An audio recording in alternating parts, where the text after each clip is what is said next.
تشتغل بأحسن. تفضل. سلام. اوكي. بسم الله والحمد لله والصلاة والسلام على رسول الله. السلام عليكم ورحمة الله. Everyone's good? Alhamdulillah. Alhamdulillah. Are you good? Alhamdulillah. We're very honored today, inshallah. That's it.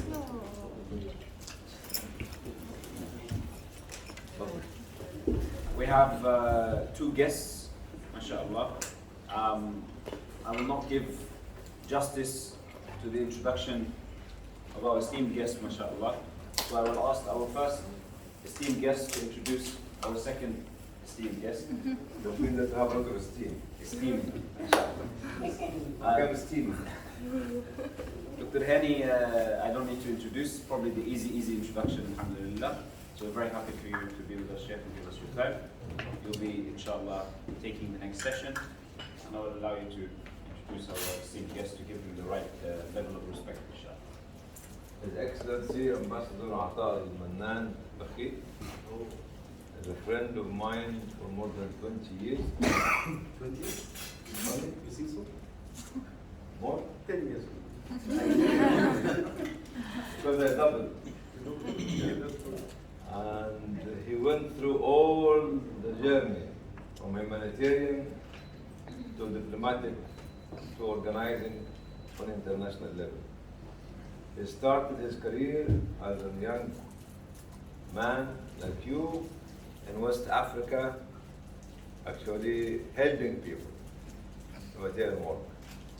Then he moved from there actually to rise the highest level in the International Muslim Organization, OIC, actually Organization of Islamic Cooperation, to be the Secretary General, Assistant Secretary General of OIC for Humanitarian Affairs. During his time, they established the Department of Humanitarian Affairs. They only established how they make the non-government organization a member in the OIC, a non-voting member, an observer, which have never been done in the history of OIC since it was created. During his time as Under Secretary General Assistant, many conferences and many meetings and many achievements and many milestones were covered in Africa, Egypt, and Morocco, Tunisia, in Sudan, in Somalia, Saudi Arabia, Kuwait, Bahrain, Qatar, Emirates, Iraq, everywhere, Turkey, everywhere, which brought the dynamism to the organization of Islamic cooperation.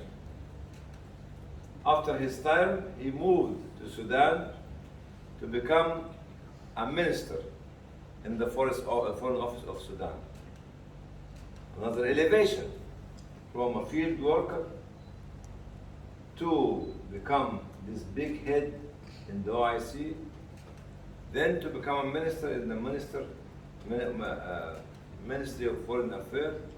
Then later on, he became the Secretary General of the largest Muslim African organization called Al-Da'wa, called the Da'wa Islamic, with more than 40 offices in Africa. I decided, with the permission of them, without their consultation, this is democracy. You decide with your permission, without consultation. My democracy. Democracy.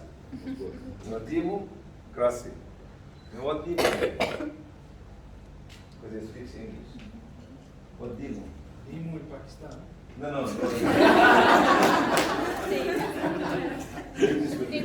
Banna. You're asking her. No, you. This is it. Demo is short for Nadeem. Nadeem's the name of a guy. Anybody knows what demo means? It's Pakistan. Huh? Shut up. Demo. Demo, okay. Democracy.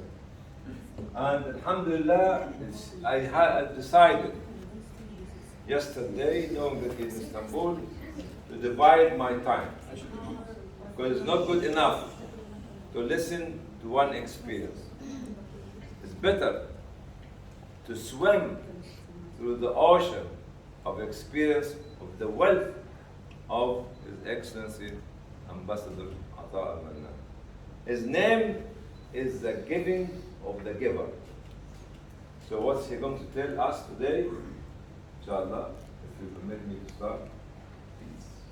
Actually, to give you a knowledge which you have not heard or seen. Eyes open, ears standing out, brain focusing, and glaring. Not for me, for him. Welcome.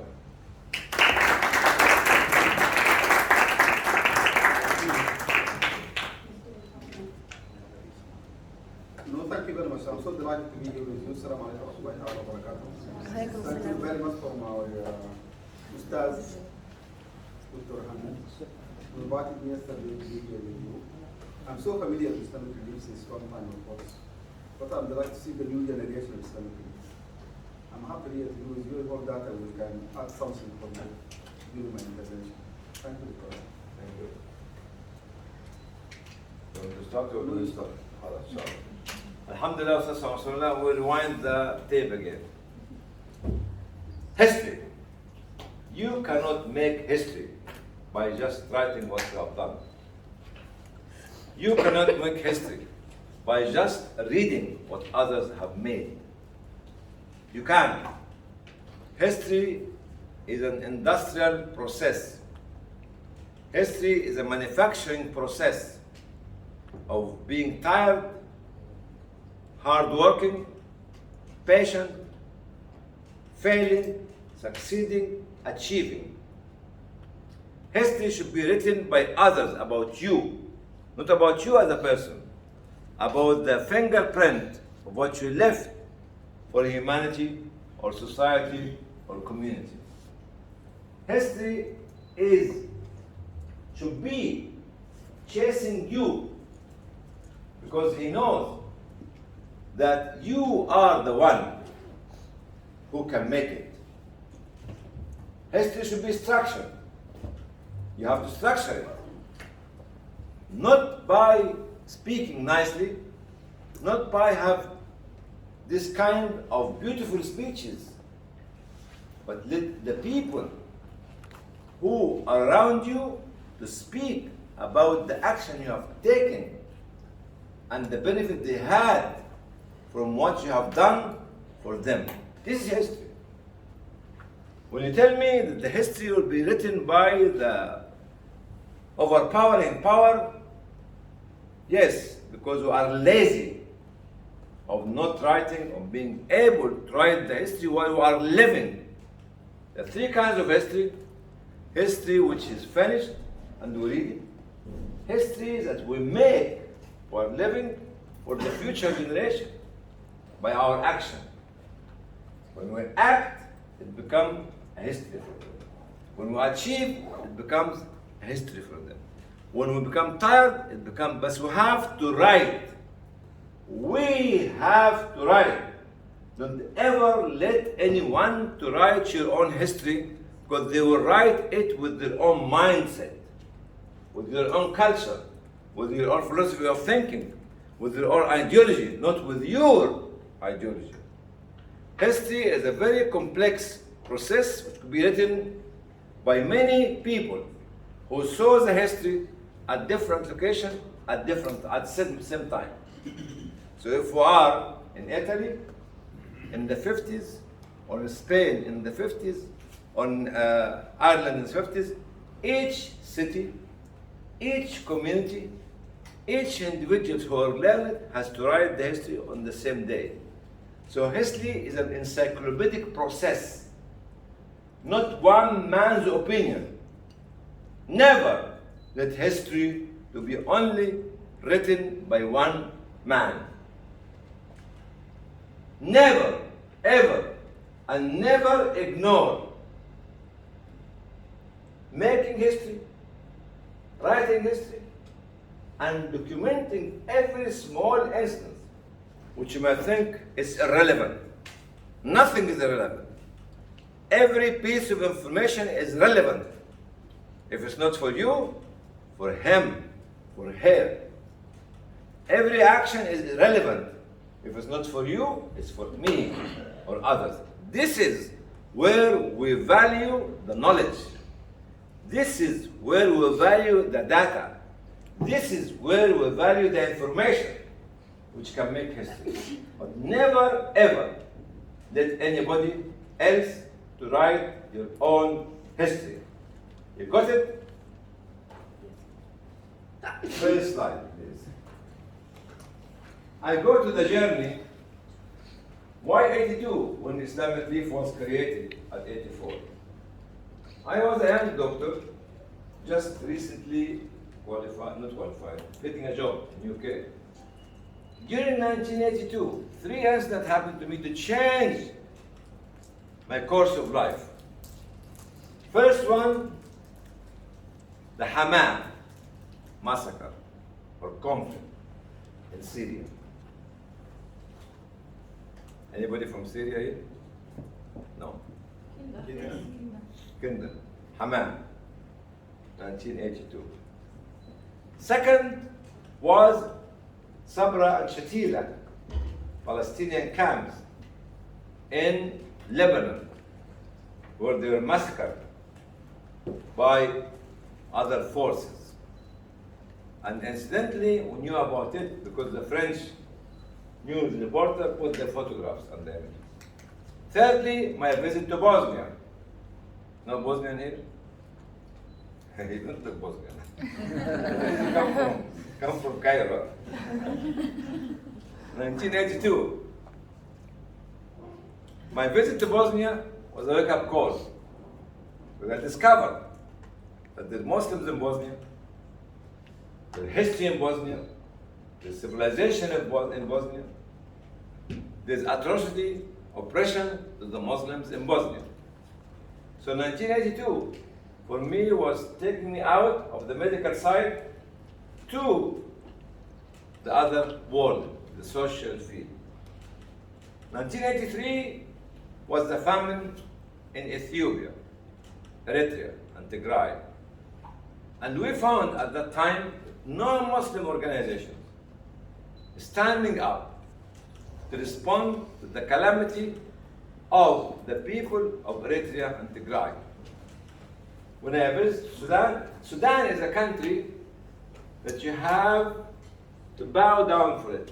Because from Sudan and from Africa, we learned the trade of social war and humanitarian war. It is by them, and with them we started, by them and with them we learned. My visit to Sudan in 1983 in December was another eye-opening to let me to decide enough is enough, we have to do something. I was with Islamic Banna, Islamic Leaf Agency of Sudan. There was a medical meeting there, and they gave me some photographs about what's happening there. You know who really is the real founder of Islamic Relief? 3 personalities. One of them is a young boy at the age of 9 who gave me 20 pence. The second one, this gentleman from Sudan who gave me the photograph. Yes, there's plenty of people there in Sudan. Please help us. Third one, the one who donated the 300 pounds for my ticket to the Sheikh of the Islamic Cultural Center in London. When I went to him, told him I want to go to Sudan, but don't have the money to buy a ticket. He opened the drawers and gave me 300 pounds. Nobody knows the donor up till now. This donor, whether it's a woman or a man, a black or a white, Asian or African, English or non-English or Turkish, is the real founder of Islamic Relief. Don't talk about people who talk to you, but talk about the people who make you to stand on the platform of Islamic belief. The Sudanese guy, the young boy, and this individual who donated 300 pounds. You know who designed the logo of Islamic belief? It's a Turkish designer. Decided not to take any money for it. Donated it. That's why still alive with us for nearly 40 years. We never seen him. We don't even know his name. These are the real founder of Islamic belief. You know who gave us the name Islamic belief? Cat Stephen. Really? Why? Because he's Cat and I'm Stephen?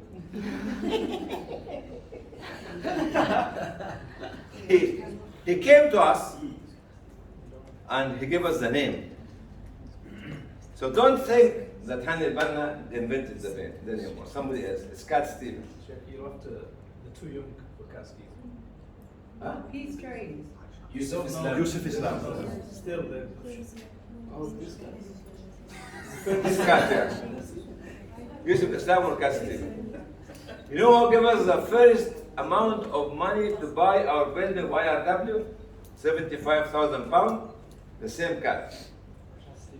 As actually loan. When you know the people who were behind you from the very beginning, you don't have to be loyal to one man. You have to be loyal to community, then to humanity, then to the Creator, subhanahu wa ta'ala. I mentioned these names because nobody mentioned them.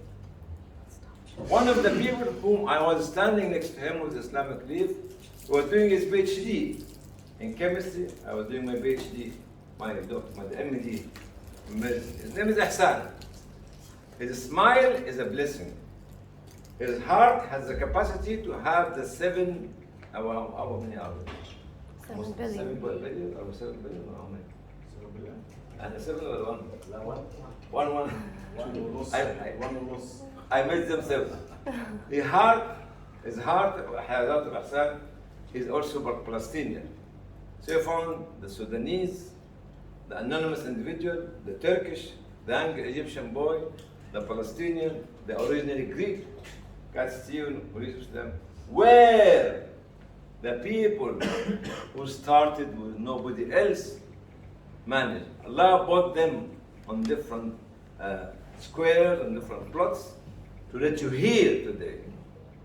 Today's talk is about you, not about me. Because you take the lead from today for the coming 50 years. Whoever made the history 40 years ago, you have to keep the history in the process of making for the coming 50 years. Because not Europe only needs you, the humanity needs you. This is how we start. 17 January 1984, we started. No office. No desk, no telephone, no big figures, no big money, sligging the roads, jumping on buses, no cars, door to door, street to street, mosque to mosque, community center to community center, town to town.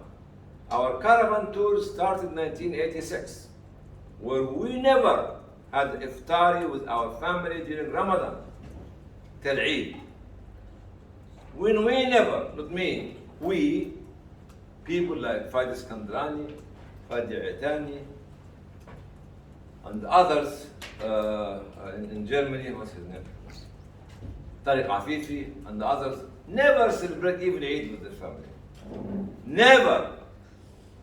Even on the Eid day. They don't go back. They didn't go back to their families to have Eid breakfast. They were standing in front of the mosque to shake their boxes, to raise a few pounds and a few pennies. You are the first and best donors for Islamic belief. The old Asian, uneducated, liberal, unemployed, taxi drivers, who sitting in the front line, giving the penny, the half a penny, the 5 pence, For us was love. For us was care. For us was compassion. For us, because they don't know us, but they loved us. And this is the bonding of the process of the building of a community in the making to serve humanity. And now, without this kind of feeling, diversity, multiplicity can make history anymore. History is not how much money you make. Oh, no. History is how much love you can spread so the people stand like rocks behind you. Whether they are young or old, weak or strong, rich or poor. This is stand. I give you an example about how Allah responds swiftly and changes the qadr. Remember the story in my house about Sultan Salman, the Eritrean. He was dying because of cancer in the throat. Halas, finished. Doctor told the family. He talked to his daughter, which is like Mariam, and the daughter fought back, said, "You can't say that my father is going to die.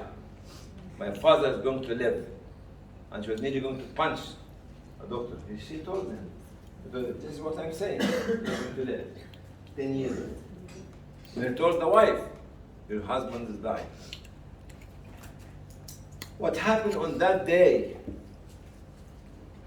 They called the camp,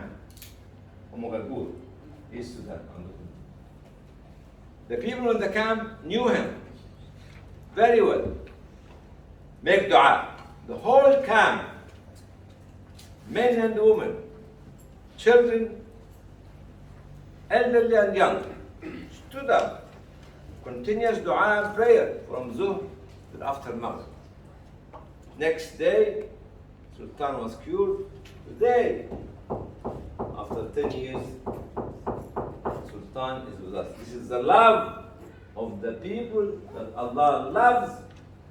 So it responds to them to help and save Sultan Abu Salman. Don't ever and never undermine a miserably looking Sudanese or South Sudanese or Pakistani or Afghani because they look miserable. Never. Because you don't know how Allah is close to those people. You don't know how Allah will respond if they look at him with their fingers and say, "Please." And this is what happened to Sultan Abu Salman, who last month was granted or awarded an honorary doctorate from Malaysia, from the Malaysian University. From the bed of death to the platform of glory. Because the rights holder, you got it? Not the beneficiary anymore. Not the beneficiary anymore. Not the beneficiary anymore. Stand up, everyone, please. Stand up. You know, ask yourself, why I asked you to stand up? Any answer? Any answer? Don't be chicken. Looking around at each other. Sit down, you fail. Because you asked us to stand up. Sit down, you fail. Stand up for humanity. Keep staying. You're not failed yet. You're still borderline. In the honor of the rights holder. That's not good in honor. No? Because you got the lead from her. So I you failed, she stand up. Okay, thank you. In the respect of the right holders who pay your salaries, who pay the cost of this bottle of water. This miserably looking young orphan and the widow and the homeless and this is the history that you want to make. If you want to make it, let them write it for you by their smiles, by their dua, by their dreams. When I was in Albania and Kosovo, this year was a Canadian team. You know what the brother from Shkodra in Albania said about Islamic Relief? It's the only organization who brought 2 planes for us through the Kosovo crisis. We remember, community remember the plane landed. Community remember the plane uploading the hundreds of tents. Community remember the hundreds of tents in the camp to shelter the homeless who came from Kosovo to Shkodra. And they said too much about the people who brought the plane with aid. Same people who asked Allah to make Sultan to be cured, and he did it. So the right holder is your employer. Your employer. Your employer. Remember that you are serving your employer to make your creator happy with you. The employer are the children of Afghanistan, the children of Uyghur, the children of Rohingya, the children of Palestine, the children of Eritrea, the children of South Sudan, the children of humanity. You know why? Because they are the followers of Muhammad. And Muhammad sallallahu alaihi wasallam did not come for the tribal Arabs, for the tribes of Arabs, of the Qurashaya. وَمَا أَرْسَلْنَاكَ إِلَّا رَحْمَةً لِلْعَالَمِينَ. This is 84. The biggest donation we had in 84, in August, was by a Libyan doctor. We were sitting in Mosley Road, Community Center. We opened the envelope and we found 1,000 pounds. We made takbir. 8 months after we start the legging movement. And we said, this 1,000 pounds is 1 billion pounds. Islamic Relief spent by now more than 1 billion or 2 billion pounds during this year. But started with this 1,000 pounds from this Libyan ophthalmologist, eye doctor, that, come here, Sister Magnificent, Sister Rawa, even from Al Jazeera.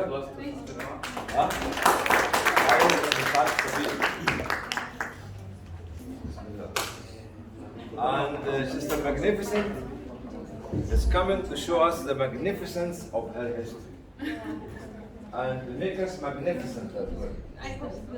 We are magnificent people in the making, and you are magnifying our magnificence when you are sitting next to the great man, His Excellency, Ambassador Ata.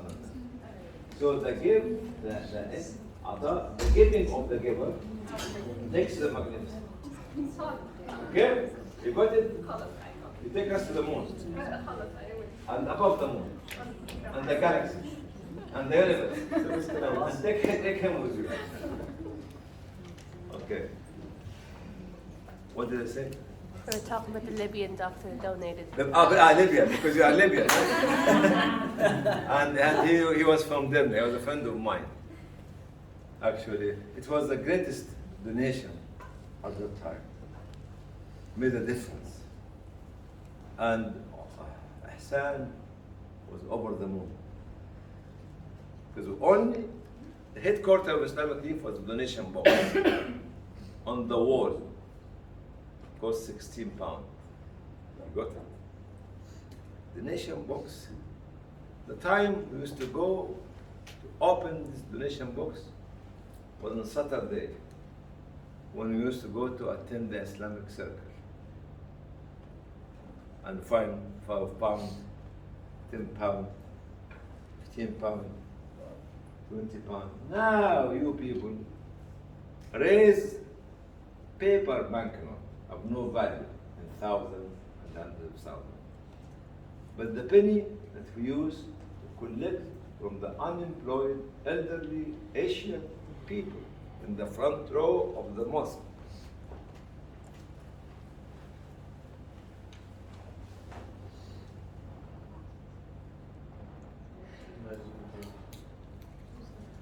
At that time,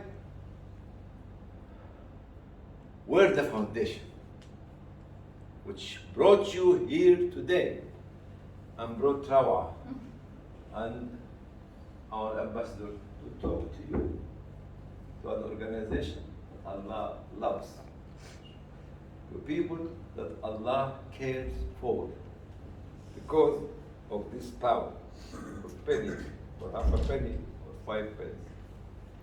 You know the greatest donation that I received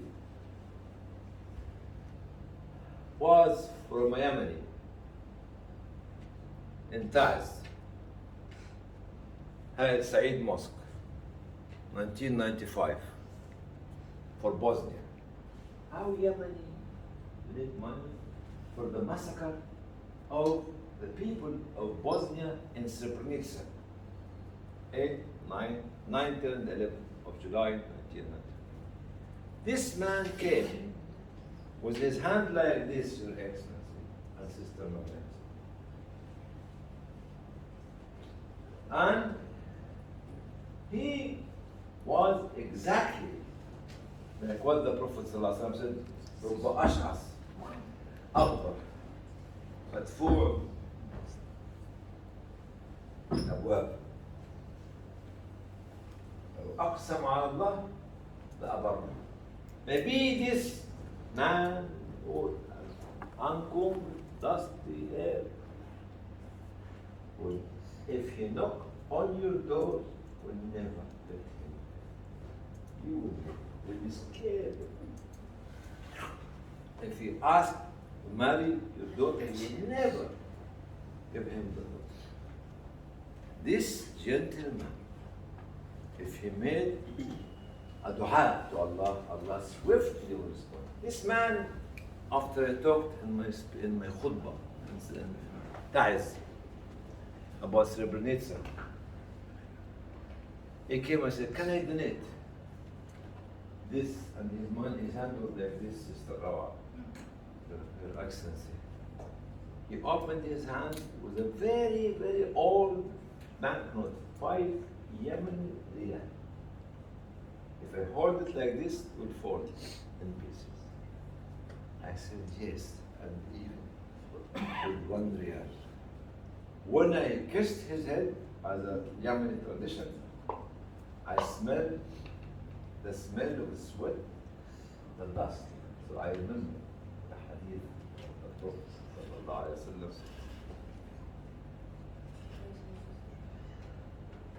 رب أشعث أغبر مدفوع بالأبواب لو أقسم على الله لأبره. This was the greatest donation.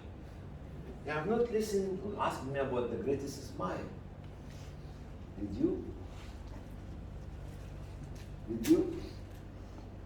It was when we were coming from Afghanistan to Pakistan. A journey of what, 12, 14 hours to the border. Then another 7 hours to Islamabad, then another 7 hours to Beirut, Kashmir. Kashmir is in the Badhan. On the mountain, and this for you, to know who built the Islamic. This Yemeni 5 riyal. On the mountain, we were stopped by a man, old man, in Shirwan Kamis. Must have heard this from me before. We stopped thinking that he wants some money. Because we were very superficially looking at the face and the image, not the heart and the mind of them. Adnan, the other Adnan, not you, was the Adnan Shima, to give him some money. He came with 500 rupees. Rupees. The man said, "Ah!" He was dumb and deaf. He refused. We felt that he wanted to get a lift. We put him at the back. But we were, you see, Saad Safir, because we thought our son. who couldn't be able to smell the smell of his sweat. And we were calling ourselves the champions of the poor and cannot stand to smell the smell of the sweat of this man. We have to open the window because we were weak and he was strong. We were weak with all what we had of money, of knowledge, of tools, of resources, and he was stronger than us. And we claim that we are his champion. When I looked back at his face, wallahi, wallahi, wallahi, wallahi to all of you, I have seen a smile that I have never seen in the whole of my life up to now. Smile from heaven, smile from heart, smile of thanking, smile of love, smile of care. This is how can you make people smile at you from their heart. And when he came out of the car, I was running after him because I love photography. And I called the media view. I want to take a photo of him. He disappeared. You can interpret it whether he was a man or something else. But this is not our call. Our call is to be able to accommodate anybody in our community. This is milestones for you. History is not a book you read only. It's a milestone to change our mindset, our philosophy of thinking, our culture of behavior, our values of moralities. This is history. My time. Second. Oh, Bismillah. I need to finish because I disappeared. From 84 to 85 to 95, these were the years of the legging, as I told you, on our queen. 1989, we registered the Islamic League officially. After that, we started to think seriously of going to the other step. What is the other step? What was the other step? The other step is to build the Islamic League globally. When we were on the plane, we used to look at the world map. You know the world map? And you say, the world is too small for me. I want the galaxy. I want the universe. You were with me. Yeah. We'll look at all the cities and towns and the countries to draw this circle around them. It happened. But one of the most dynamic action that we took is to take Islamic Relief from this small room in Mosley Road to New York, UN, to become a member of the ECOSOC, Economic Consultative Status. And to be very honest, it was not an easy interview. And here another history to know, because Salah Saeed is not here with us, and Khalid Roy is not here with us, Abdelkrim bin Saad is not here with us. We traveled, the three of us, for the first time to New York. There is a movie called Saidi, الجامعة الأمريكية. أو سخين صعيدي في نيويورك، أنت مصرية ولا إيه؟ لا أنا بس صعيدي في الجامعة الأمريكية. الملك مصرية. خلص عرفوني. مفيش صعيدي في نيويورك؟ جدة أمي صعيدي. أعتبر صعيدي. منين في مصر؟ ما بعرف يعني هو الكل اللي بيطلعوا من الصعيد لأنه عليهم خالص بسموهم لبنان العكورة. العطور عطرة. عطر. بس عشان كده انت روعة. صعيدي في the three of us. We booked 2 rooms. One room was 1 bed for me, of course, because I am the boss. That's right. Other room was 2 beds. And after eating, because we were fasting, traveling and fasting, traveling and fasting, no fatwa for iftar, traveling and fasting, لو فتوى we have رخصة. No رخصة. رخصة في الرخيص. شفت بقى؟ Even Indonesia travel, no رخصة. I'll tell you about it later on. It's up to you to take رخصة or leave it. It's not haram. But we said together, if we eat, then we sleep, we'll wake up next morning. What happened? I told them I sleep on the floor in your room, because I can wake up early, and both of you sleep on the bed. Within an hour, I woke up and we started the discussion. Khalid Roy, because he was ex-Save the Children, and ex-Oxfam and others, managed to put wallahi, all the questions that have been raised next day. As if Allah guided him for that. My beard was like you, not like you, it's a bit smaller. My name is El Banna, and there's some aggressive called the Islamic belief. Very free, volatile, what do you call it, milestones, or like explosives. When it went to a very big room with all the ambassadors. Oh, by the way, the ambassador of Sudan was. And so, whenever any of the representative or delegation go to the stage, one ambassador raises his hand, or one ambassador raises his hand in it. But when I went there, with my beard, with my name, with Islamic name, every hand was there. Love me. This is a love. Everybody loved me. So, I was answering all the question which was Khalid Roy raising them the night before. In confidence, and if I was memorizing, this was tawfiq from Allah. One ambassador said, no, please, I need to read it. At that time, Your Excellency, I did not know what do you mean by lobby. I was al-himar, يحمل الأصفار. ولا يدري ما في هذه الأصفار من نعم من المعلومات. I said, what do you mean by advocacy?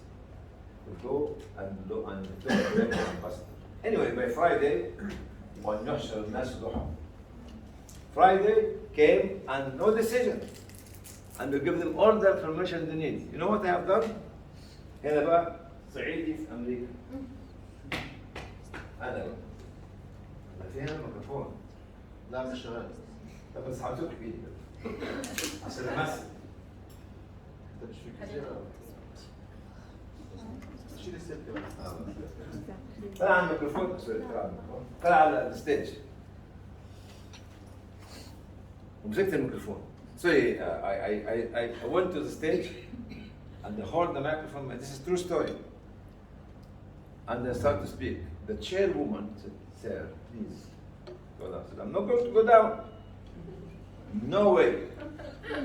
خلاص بقى صعيدي وفي نيويورك. خلاص. No way. Been here for a week. Give you everything you want. What is the answer? I answered all the questions. Been raised. Why you keep me like this? Sir, I said, nothing called sir. You know what? The support came from whom? 3 Arab ambassadors failed me and turned back to me when I started to do the lobbying. The Irish ambassador, what is the Irish?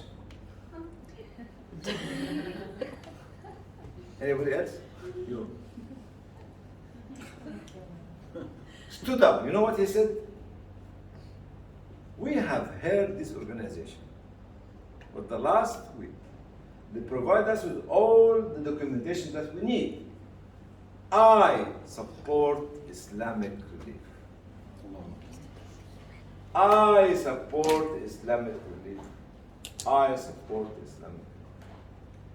The one who were not Arab or not Arabs and was not Muslim. But we gave our colleague a chance to read the document.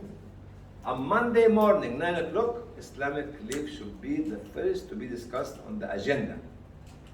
But those people have been spending money staying in New York. Now at the time, how much was the cost of the room in New York? A room like from this pillar to here, 2 by 3, $70–80. Very expensive. This is New York. Then the Sudanese ambassador was there, Bismillah, mashallah, somebody 3 meters high. I said, Wallahi al-Azim, if you don't support us, I'll ask Hosni Mubarak to stop the Nile coming to Sudan.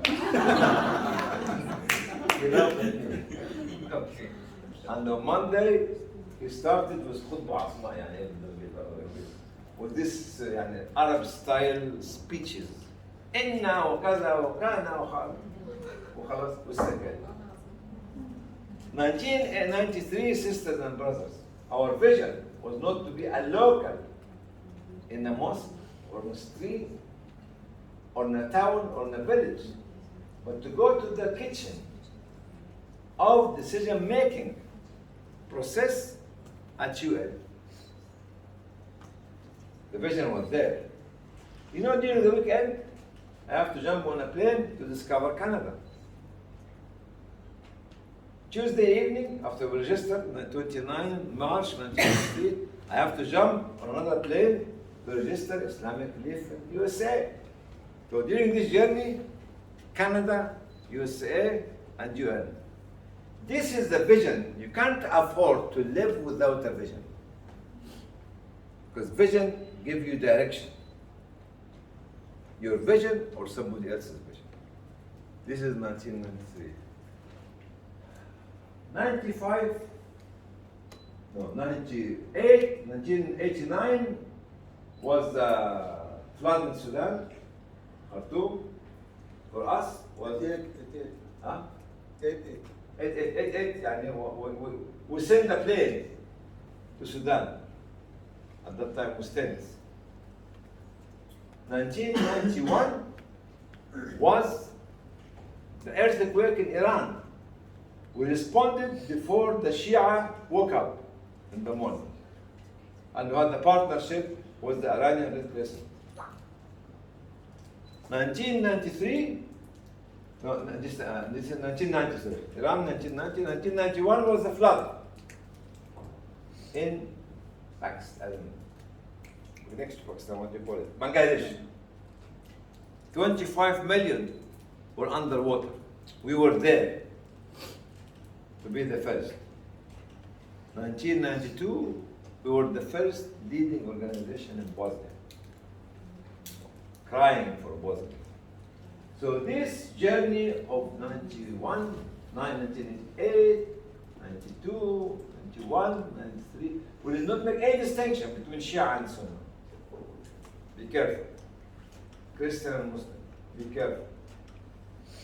That's why we went this way, in a vertical growth. What's the time? 20.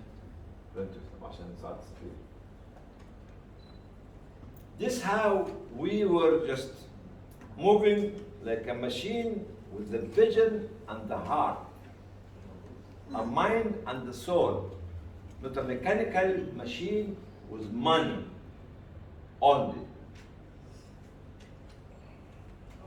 Vision and heart, mind and soul. So when you are working as young people in this area, you have to have the heart, the mind, the soul, the vision, and the mechanics, and the knowledge at the same time. I started to make mistakes, I have to say. One day, Islamic was nearly going to be closed down because I was overspending. I take from this pocket, see the pocket, with this white pocket. I hope that there's no holes in it. Without knowing. Okay? And with a big drop. Islamic Relief has to stand up and to decide to make two things. Board of management to control me. That's my احنا جبناك ليه انت هنا؟ يا عمر خدها يا عم رجعها الجزيره. منورانا هنا. دي بتضحك عليا. لا معلش. ده انا بقول النكته بتضحك هي. طب ما هي النقطة عشان الناس تضحك يا دكتور. طب دي النكته دي عليا انا. ربنا يكرمك ان شاء الله. So 2 things we make to learn from our failure or our mistake. Okay? First one is to have a board of management to control me. Okay, and to guide me and hold me accountable. Second is to establish or build a very strong financial department. That's why we moved Harun Atallah, which most of you know him, from fundraising to finance. You know what? When I went to Ireland, I discovered Harun. I told them, bring your bag and come to London. To Birmingham, sorry. Why? Come on, don't say why. When I met with Fadi Skandarani in London, I told him, what? Bring your sleeping bag and come to Birmingham. I said, why? He said, you have to do that. This was actually the love between all of us. So Harun started the process of building this regulation of finance, within accounting and finance and quality control.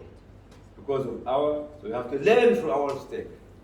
So the mistake was by me, but I have to admit that I could have been the cause of closing Islamic Relief down. You remember I came to Sudan? I remember I went to Dawah, and my talk was, they were talking about how Dr Hany El Banna, you know, Arab talk. These 5 minutes before your time. And all the big people in Khartoum was there. You know what I talked about? I spoke to them about? I said in Arabic, but pretend that you don't hear it. Awrati. My ها؟ shortcomings. انت مؤدب قوي. ما شورت كمل. طبعا عملتها بلورال عشان ايه تبقى يعني فخلي بالكم. Be careful of the president or the chairman when he made a mistake or when she made a mistake. You have to learn. And one of the learning lesson to tell him maybe out of the organization. 2001, of course, from 1995 2000 was actually moving around the whole world to register Islamic Relief. France, Belgium, Holland, or call it. In Africa, different countries, Afghanistan, Pakistan, and. In 2001 came the instant. I was at my office watching the television, because I didn't have a TV, black and white. And I saw this September 11th, whatever you call it. I said, it's a movie. Although I thought it was a movie. I said, okay, fine. Okay. Then somebody came to me and said, have you heard the news? I said, what news? And he explained to me the plane hitting the Twin Tower and all this sort of stuff. This will show us another champion who was in support of Islamic Relief. Her name was Claire Short. We had a meeting with Claire Short planned on 13th of September. We said definitely she's not going to meet us. Finished. She was a minister. On the 12th, next day, we rang her office. Said, we have a meeting tomorrow. Is the meeting cancelled? No. You come. Because we are Fallah or Saeed from Jamal Makay, you know how many people went to the office? Maybe 10 people. And her office was maybe half of this, and was like this. As a minister, was from here to here. She was looking at the number. Oh my God. She got the chairs of all the workers outside to accommodate us. And she said, if I cancel my meeting with you, that means I don't want to work with you. But I want to work with you. And I will support you. 13th of December of September 2001. You know, when people go to the toilet, they do whatever the people of the toilet do. When we came out, there were 3 of us.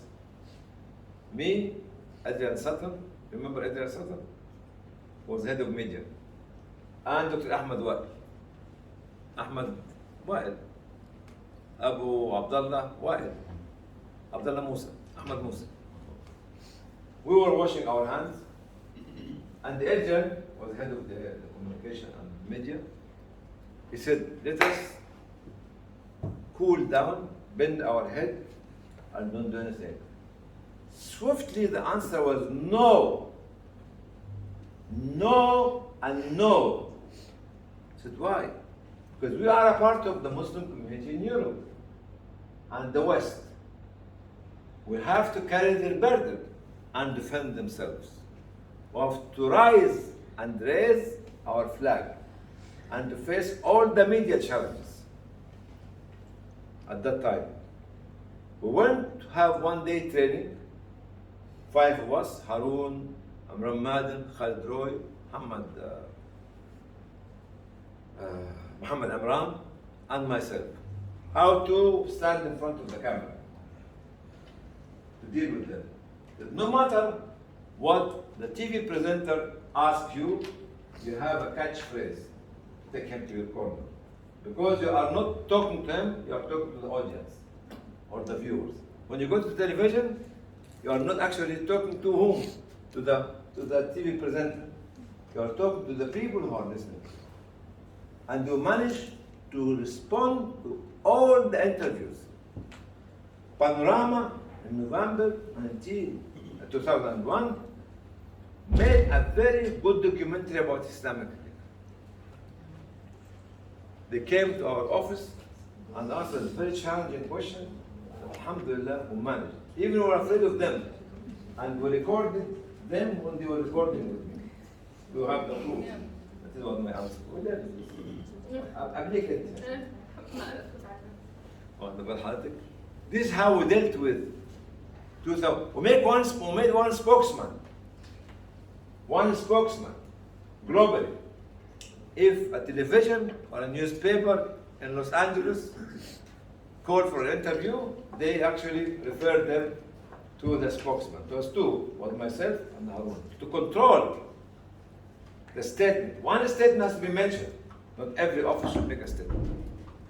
خدت بالك مش كل واحد يعمل لي statement. وكل لبيب بالإشارة لا يفهم. This was how we dealt with 2001. 2002, CNN, when they were celebrating the first anniversary of the incident of 2001, they made a video about Islamic relief in Gaza. You have to look at it in CNN archive. November 2001, Sakandar Ali came from Afghanistan and was giving the report, the report to the upper house, which is the House of Commons, and the lower house, the House of Lords in UK. And we were sitting like Bardak, فلاح وصعيدي في القاهرة. يعني إسماعيل ياسين بقى، محمود المليكي، وأحمد مظهر، الحرمية دول كلهم. طبعا مش من حاجة. A farmer or a Saidi in Cairo. And we were in tears. You know why? We never thought that those few hundred MPs and lords would be listening to Islamic Relief in 2002. Prince Charles came and visited our office and donated £2,500, the equivalent to the amount he gave to British Red Cross. You know, September 2001, what happened? Anna, I am always sticky. تنح يعني stubborn. تنح أكثر من stubborn. يعني stubborn with the times like Stubborn, sticky, thick. I ran the European ECHO, I'm not sure it was at the time called ECHO or not, because we have sent our application to the European Union 2 years before. You know what I was saying? What is our registration? Exactly like what I've done to, I said, sir, we are a bureaucratic organization. I said, so what? We sent you the application 2 years ago. I said, sir, take our time. No, 2 years is more than enough. End of September 2001, we got the registration. April 2002, we got the signing up the contract with European Union. Don't ever say that 2001 broke the back of Islam. I think I need to stop because I need to give a chance to. Huh? Okay, fine. لا لا No, please. لا لا What, please? لا لا لا لا لا معلش بقى اذا كان حبيبك Don't عسل. keep us away. Continue. لا لا اصلي انا عملتها لون كويس بس لكنني قررت ان انا اقسم وقتي بيني وبينك قبل ان تبدا ملكه الجلسه. خسرني كثير هلا ما بقول بعد الافتتاح. لا هتطلعي مش هتطلعي خليك تتكلموا غصب عنك. انا سعد السفير. So I say, you said everything. لا لا بسم الله. يو شيخ.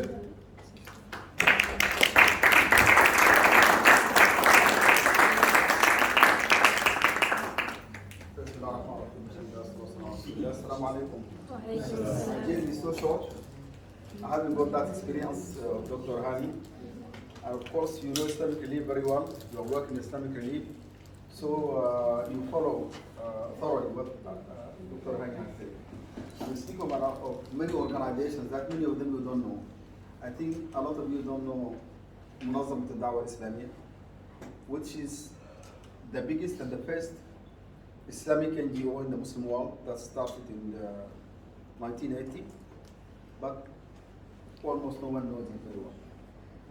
And then I went to OIC, Organized Islamic Cooperation in Jeddah, and I think this is the second international organization after the UN, but also many people they don't know what about the OIC.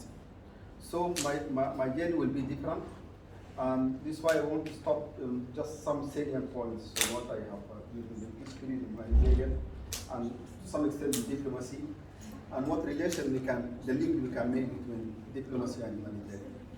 Excuse me, what do you mean OIC? Organization of Islamic Cooperation. منظمة التعاون الإسلامية. No. منظمة الدعوة الإسلامية. Organization of Islamic Cooperation. هذه السودان. Organization of Islamic Cooperation. منظمة التعاون الإسلامي في جدة. These two different organizations. منظمة الدعوة is an international NGO, Pan-African NGO. While OIC is intergovernmental organization. So this is a difference between two organizations. You know, we have intergovernmental organizations, and we have non-governmental organizations. So I'm giving the two experiences together. But once I started humanitarian, I started in 1982. By that time, I was still a student in the university, so I know nothing about humanitarian. 3 years later, I joined the humanitarian, and I remember when we started, Hany said that he spoke about the refugees, the displaced. I have seen them. I have seen refugees and displaced since I was a student in the university. Because by that time, Sudan was hosting almost more than 1 million refugees from Ethiopia and from Eritrea. Others also coming from Chad, from Congo by that time before the separation of the South.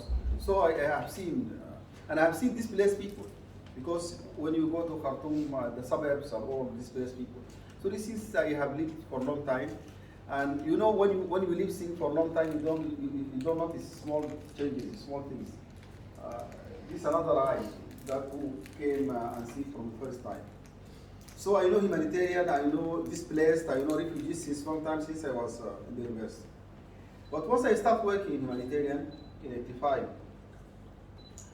the first thing I noticed is that when you work in any government office, you start your work at 8 o'clock or 7 o'clock, and you finish 2 or 3. And after that, you can plan for yourself, right? When you work in humanitarian, I saw the same thing. I found something completely different.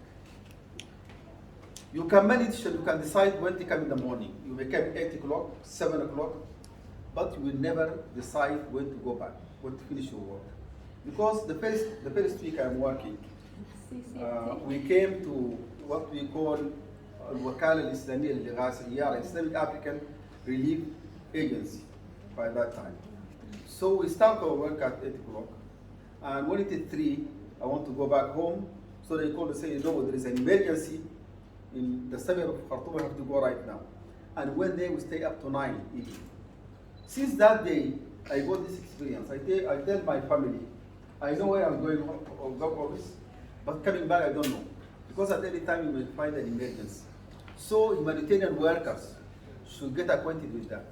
This is the first lesson you have to know, and you have to register. Don't say that now it's time, I have to go back. Because there will be a calamity, there will be a disaster, people will need you somewhere, so you have to be ready to go forward. So that's my first lesson I got. The second lesson is that once I work in in West Africa. I worked in West Africa from 86, 87, I think, up to 91. I was based in Senegal, and I went because I studied in France, so I'm a French speaking. And this is why I went to a French speaking zone. And I spent my time there. I spent almost now more than 25 years in this area, I know it very well. So the difference between the experience of Dr. Hany and mine is that when you speak Islamic relief, you speak of a Western organization. And Western organization is respected. When I speak of Al-Wakala Al-Islamiyya Lighasa, Islamic African Relief Agency, it's a Sudanese organization. And it's a Pan-African, that's right, but Sudanese organization. So it's Sudanese, it's African organization. It will not get the same respect that you get with Western organization. So we get a lot of problems on the ground. We got problems with our competitors, which is Western organizations.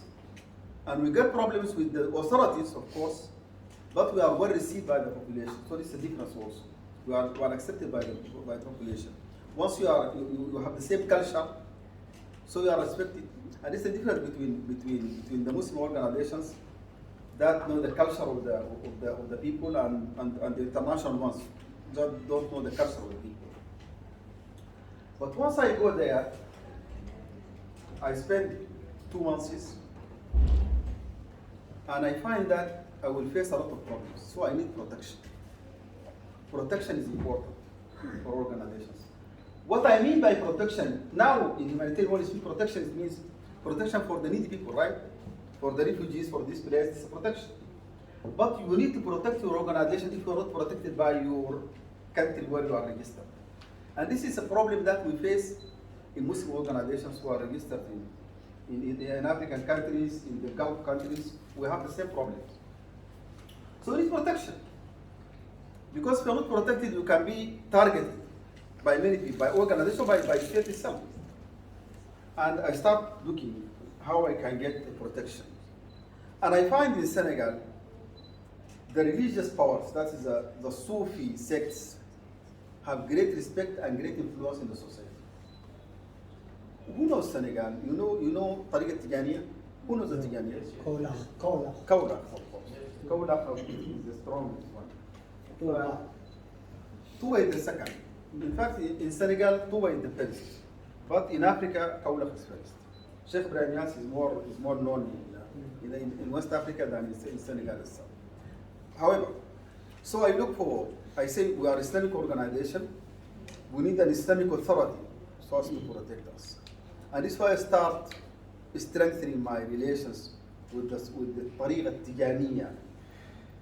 And I start strengthening my relations. And this helped me a lot.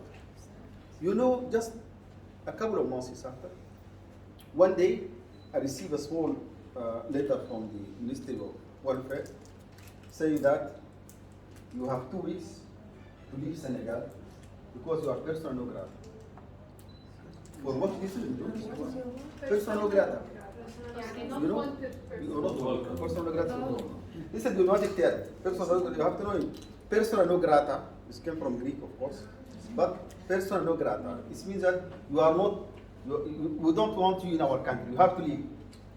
But when you are declared a persona non grata, they will give you time, maybe 1 week, 2 weeks, so to leave, to arrange yourself and to go back. So I received that letter, persona non grata, this is a persona non grata. And you see, by that time I was 28, and I have to know what to do.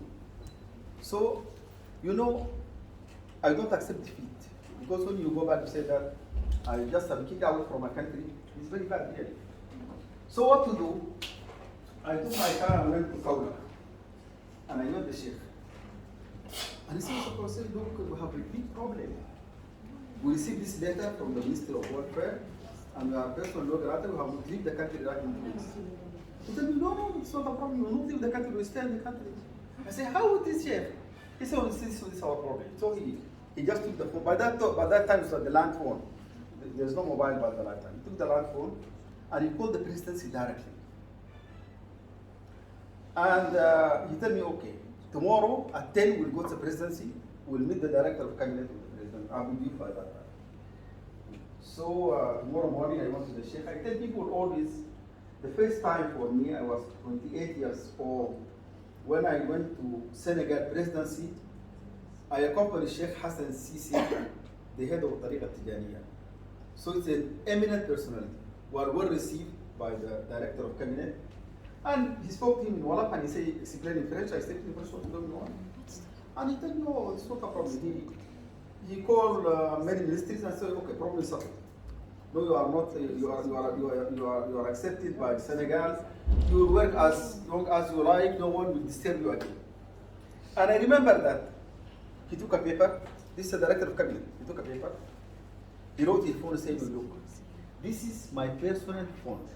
Please, since today, don't bring again Sheikh here. Because today, President will ask me why Sheikh Hassan came to the presidency. If you have a problem, call for me. And you see, I was protected since I stayed 7 years in Senegal, no one asked me at all anything. One of the lessons you have to know, whenever you go, you should see how you will be protected by the local communities. That can be a tariqa, that can be a sheikh, that can be, I don't know, economic power. Anyhow, look for a protection. You will need it somewhere. And if you are not protected in such countries in Africa, you will find a lot of problems. So this is the second lesson I got in my life. So we start working. While working,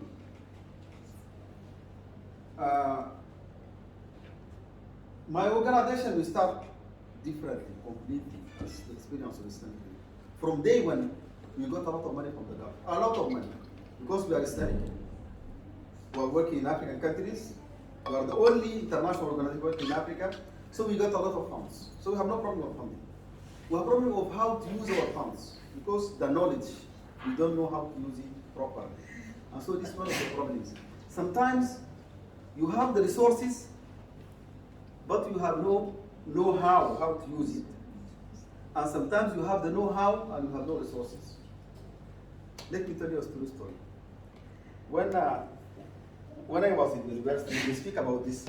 Resources and know-how. Resources and know-how. What's important? So our professor, he gave us a story. He said that once he was traveling in a caravan in the Sudanese desert,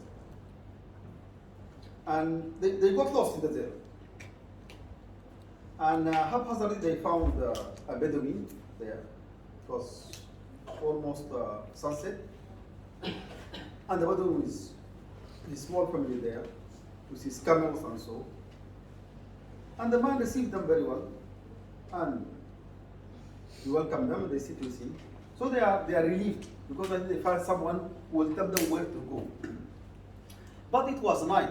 They have to spend the night there, and he should give them something to eat. So he tells that he finds the gentleman, he go to see his wife, and he come back again to them. He go to so he say, I want him to say, Sheikh, what's the problem? You have nothing to give for us? He said, no, I have. But you came from a big town, and you don't eat our food. I don't know what food I can give to you or you. He said, okay, give us just one goat, and we'll do everything. And he gave us 2.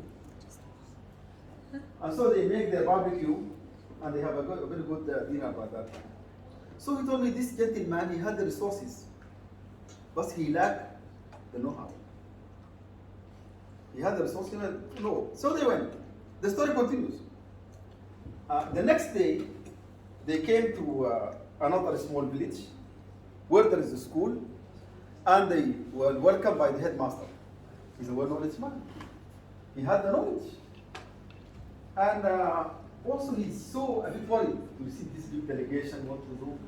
So he said, I went to the headmaster and said, headmaster, I think that you don't know how to give us a school. He said, no, I know very well, but I have no resources, I have nothing.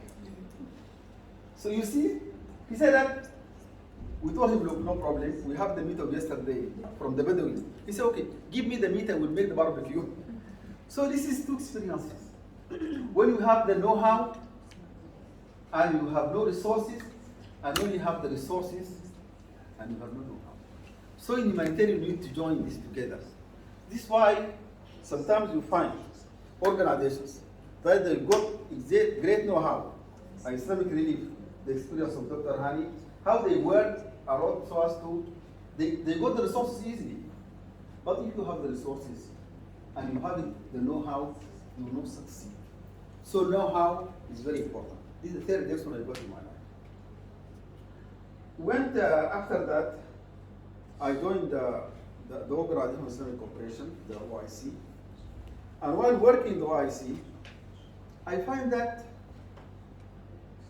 I have my background of humanitarian, but I came to multilateral diplomacy, where everything is controlled by states, and everything is official and everything is fake. Because we come in the meetings, we make good speeches, but what's the output?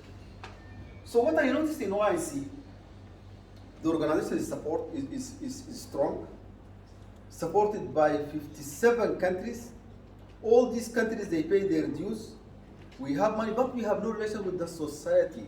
We have no dimension. So I say to my Secretary General, we need to go back to the society. We need to go to the normal people. We should work with them. You see, but this is member states, how we can oblige them. I say, okay, let us do something new. And I proposed to him to create a department for humanitarian affairs. And that was the first time. OIC was established in 1969.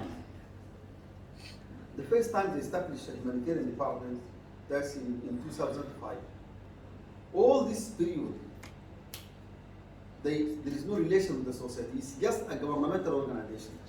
You know, governments, if they didn't got this dimension, being with the people on the ground, so they will not be known. This is, what I find is that there's a real separation between the society, the people, and the governments. And this will help the organization also.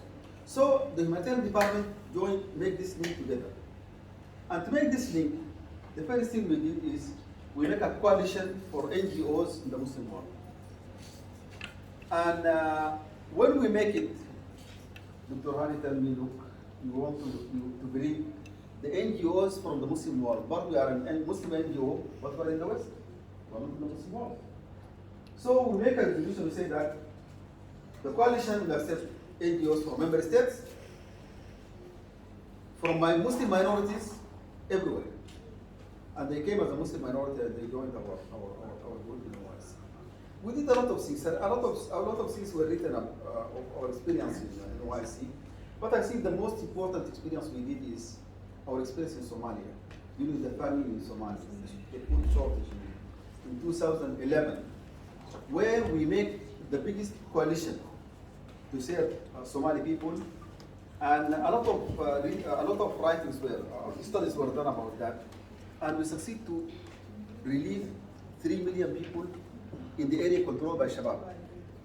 You know, by that time, Shabab was declared as a terrorist entity.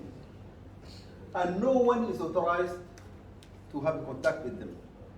So European NGOs, United Nations NGOs, they cannot go to Shabab area. But these people, in that area, there are 3 million people who are suffering, who are in hunger. How we can do that?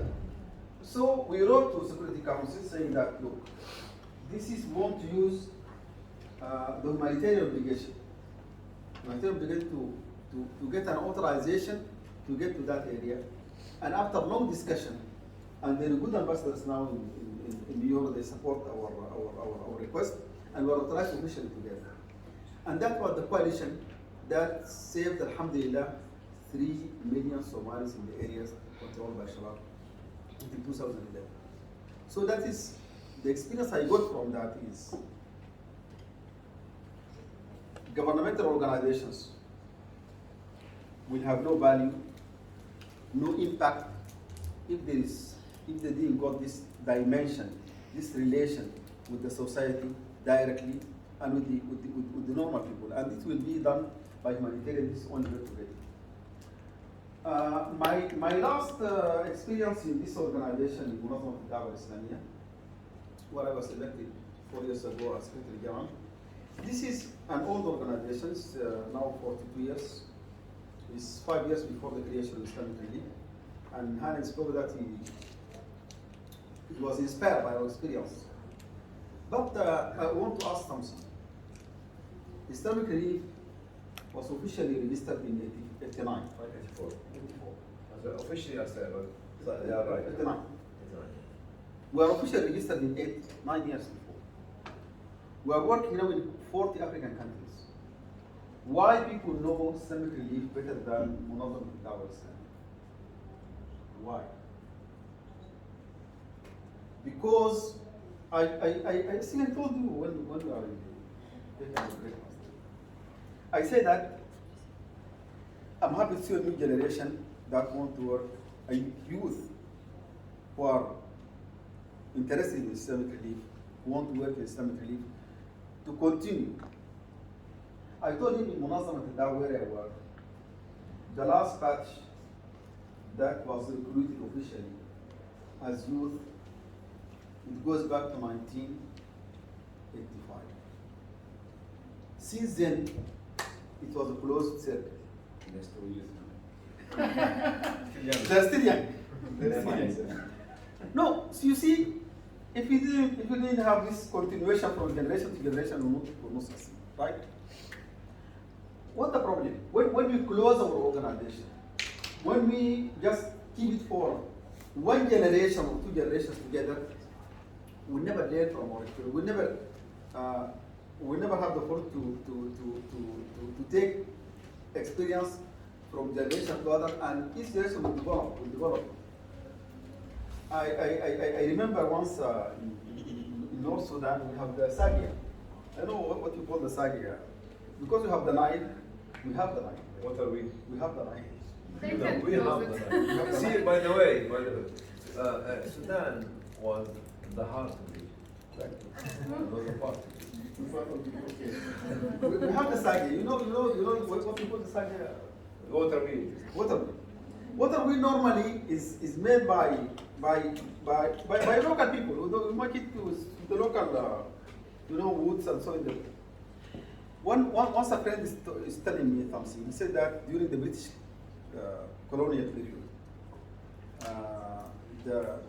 the British gentleman who's in charge of the area where they make this Sagia, the water wheel, he came to see these people how they make it, how they make the woods and how they link it together and so on. And he finds someone who's doing that in a very smart way. And he asked me a question. From where you learn this? He said, I learned it from my father. He told him, look, what did you add to the experience your father taught you? He said, I add nothing. The same thing he told me, I'm doing it now. He said, okay, your father, he learned from whom? He said, from his father also, that's my grandfather. He told him, look, your father, what he did to develop what his father was doing. He said, no, the same thing. So he said, no fighter. Nothing will happen. You will not develop at all because you will keep the same thing. The same experience. You are repeating your experience. So we have to open organizations to new generations, and we have to accept things will change. Why things will change? Whom are we serving as humanitarians? Are we serving ourselves, or we are serving the communities, the local needy communities? We are serving the communities. Needs are different from community to another. Needs are different from West Africa to East Africa, to North Africa, to South Africa. Needs are different from people who are in the desert or those who are in the forest. So we have to know what's the need of the society. We have to work on that And through our working, if you have ideas, if you want to change, if you want to change society, we change it through what we are doing for them. Now our organizations, we think that what we need, the people they are needing. And this is strong. So please, let us concentrate on what people need. The needs of the society, the needs of the local groups. And I think if we work with them and they see that really we are responding to their real needs, they will be more closer to us. So I think Muslim organizations need a huge reform because there is a huge challenge facing these organizations. And this will be done by you, because you have a criticized eye, and you are so ambitious by your ambition, and you know how, and the know-how that you get from the elder generation, you will make the new Muslim humanitarian. Thank you very much.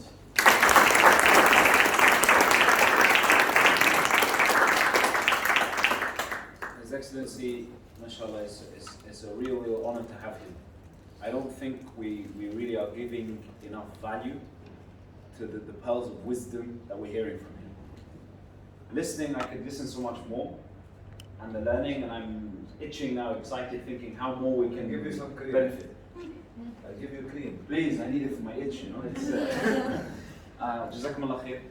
Allah reward you, mashallah, for all of your effort, all of your service to humanity. You talk about youth, you talk about reform, you talk about ensuring. One key message I captured from you that I think we are all ascribing to, and I hope we're all ascribing to, is the idea of being relevant through understanding the needs. This is what we hope, and we need your continued advice and wisdom, inshallah. We hope that this is the way in which we operate. But no doubt at times, forgive me for saying it, but maybe we're more self-serving in our thinking, in our approach, as opposed to being needs-driven, and also being able to accept criticism at times is challenging for all of us. So these are really key words. And the other thing I heard, and the biggest clap, was for reform. And I don't know what that means at Islamic Relief, but we can maybe discuss that off the record. But thank you, inshallah. We're really blessed today. We have our founder with his vision, who's going to continue after with the second part of the session. We can just pause this, inshallah, now.